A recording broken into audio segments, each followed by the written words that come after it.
Well, if you wonder what 8 years is, Anders had dark hair when we started on this. And it's been a long 8 years, and now it's time to have this birth of this legislation. I just want to mention a couple of things. You know, to most people in America, they didn't realize that under current law, it discourages somebody with a disability to have assets in their name. It discourages somebody with a disability to actually be employed. It discourages somebody with a disability to have an income, because any smart parent is going to make sure that there are programs to protect their children long term, and to put assets or to have an income that exceeds a certain amount means that they put in jeopardy those programs. We're reversing that.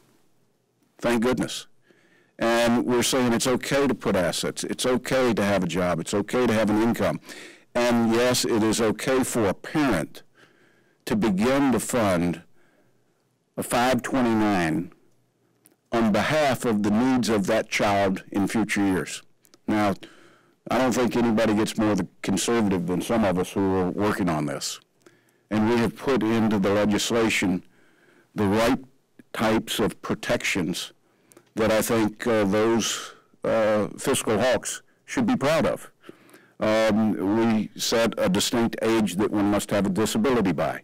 We prescribe that once an account reaches a certain amount of money, contributions cannot be made.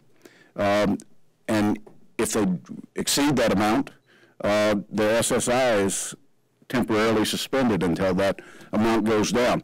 It limits a family to one account. You can't shop in different states for 529s. I say all this to say this is the reason that we're here today, is because the team of folks that have worked on this, led by Anders and Kathy McMorrow Rogers and Chris Van Hollen and Bob Casey, we understood what we were up against. We've met with every group, for and against. We've tried to answer every question and concern that people had.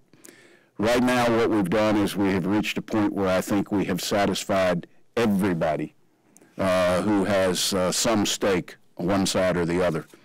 And for that reason, that's why I'm glad that I think this weekend the United States Senate will pass the bill that came to us from the House.